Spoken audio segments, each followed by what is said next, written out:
Bonjour, à votre santé.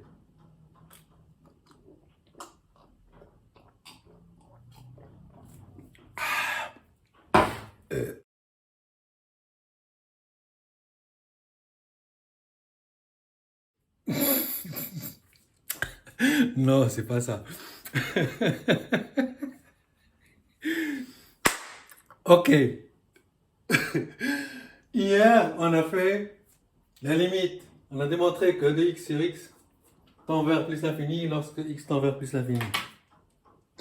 Et pour cela, on a utilisé cette vérité comme prérequis. Ça veut dire que quel que soit x, positif, c'est-à-dire quel que soit x qu'on prend ici, on a e de x plus grand que x, c'est-à-dire e de x est plus grand que la valeur x, ou alors e de x plus grand que la droite y égale x.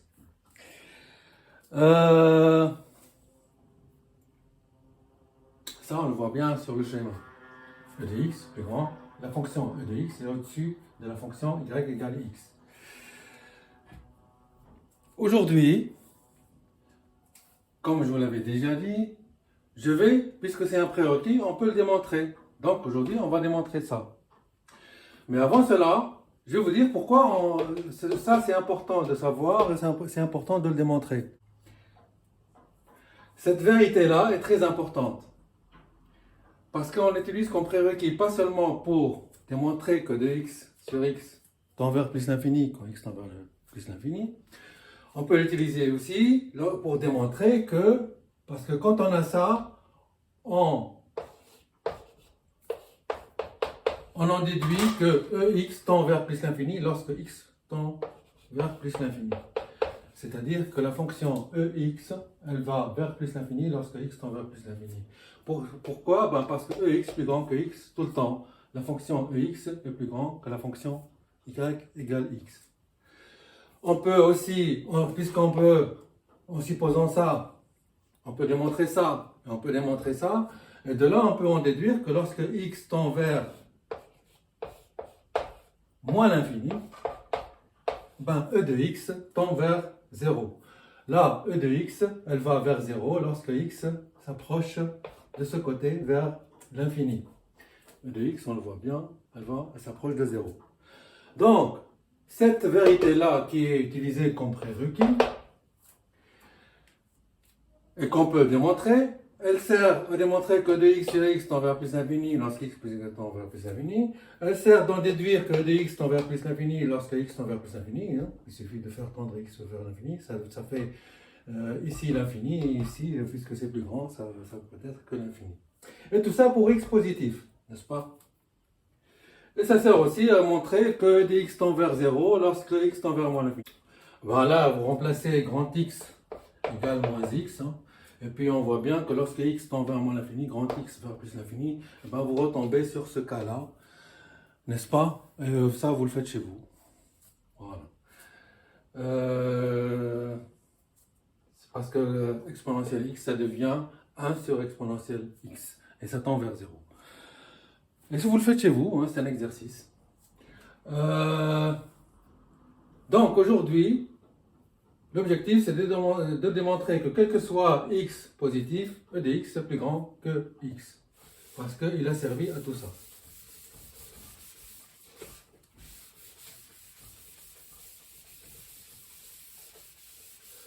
Donc, ce n'est plus un prérequis. Aujourd'hui, on va le démontrer. Démontrer que, quel que soit x, on va démontrer tout ça. Démontrer cette chose-là. Pour cela, je vous ai dit l'autre jour, il suffit de supposer que f de x égale exponentielle x moins x et faire là l'étude de cette fonction f pour trouver le signe de sa dérivée et après voir elle-même la fonction, est-ce qu'elle est positive ou négative. C'est facile à faire, vous allez voir. Mais tout d'abord, je vous dis que cette technique, lorsque on veut comparer deux choses, n'est-ce pas? Par exemple ici Ex et x, C'est une technique qui est utilisable même par votre banquier lorsque il veut voir le solde positif ou négatif. Eh ben, il fait le débit moins le crédit ou le crédit moins le débit. N'est-ce pas? Donc ça c'est le crédit, ça c'est le débit on va dire. Et puis crédit moins débit c'est positif. Donc c'est mieux de comparer par rapport à zéro. Est-ce que c'est négatif, est-ce que c'est positif? Plus facile que de comparer deux choses. Bon, on ramène tout à la comparaison par rapport à zéro. D'ailleurs, dans les suites, lorsqu'on vous donne dans les exercices deux suites UN et VN, on vous dit que comment montrer que quel que soit N, UN est plus grand que VN, eh ben, vous faites UN moins VN. Et regardez, vous démontrez que c'est positif. Si on vous demande, n'est-ce pas? Si c'est positif, c'est que c'est vrai. UN est plus grand que VN. C'est une technique de tous les jours. Alors, puisque ici, nous avons f de x égale ex moins x, pour trouver est-ce que c'est positif ou c'est négatif, n'est-ce pas? On va faire, puisque c'est dérivable, pourquoi c'est dérivable f? Parce que ex est dérivable et x dérivable, et comme c'est une somme ou différence de deux fonctions dérivables, c'est une fonction dérivable.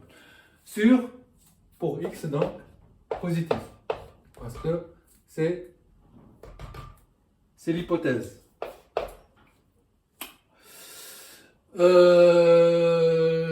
F de x, donc, dérivable, f dérivable, donc f de x, f' de x est égal, la dérivée de x c'est e de x aussi, et la dérivée de moins x c'est moins 1, donc f' de x c'est ex moins 1. F' de x, qu'elle est positive ou négative, comme on sait que e de x est croissante, ça veut dire que si x est positif, comme ici, on prend x positif supérieur à 0, ça veut dire que e puissance x est plus grand que e puissance 0. Ça, c'est la croissance de e de x. Vous comprenez?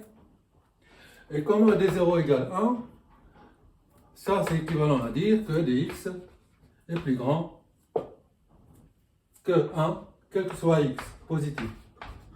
Mais dire que e de x est plus grand que 1, quel que soit x positif, ça veut dire que cette chose-là est toujours positive.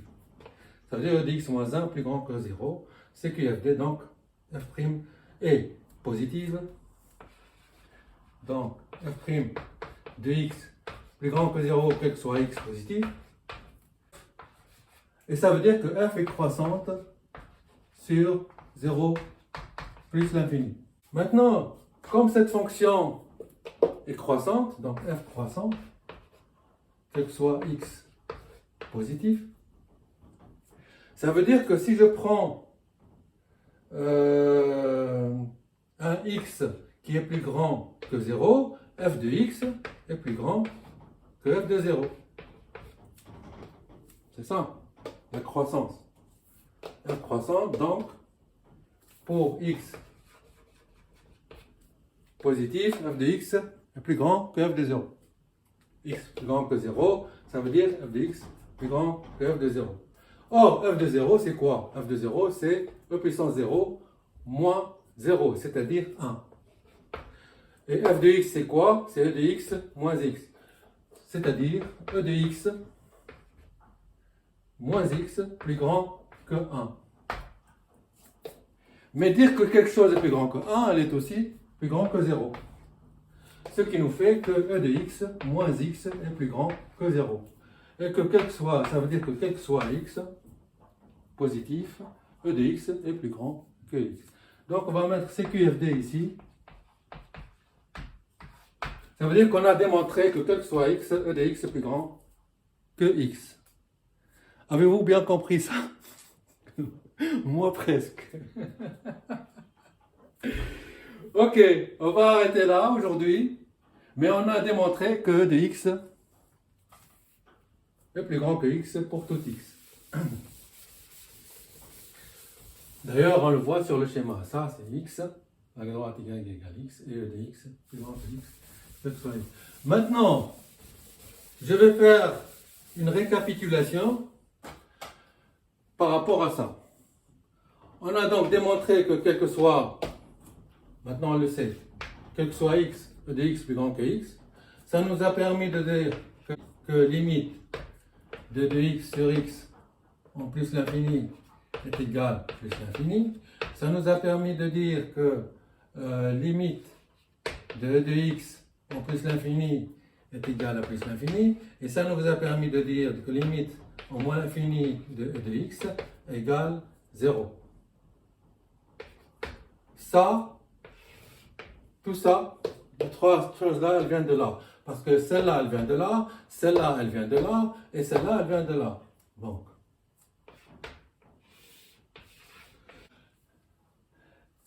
et rappelez-vous celle-là, elle nous a permis de démontrer dans notre vidéo que log de x sur x tend vers 0 quand x tend vers plus l'infini.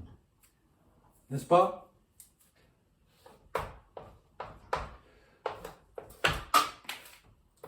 Voilà. Toutes les limites se déduisent, toutes ces limites se déduisent de cette vérité-là. Bah, sur ce, je vous dis au revoir. Bah, j'espère que c'est clair tout ce que vous avez suivi jusqu'à maintenant. Et n'hésitez pas à vous abonner, car il y aura d'autres vidéos, il y aura des directs aussi, auxquels vous aurez droit d'y assister. Merci beaucoup et à bientôt.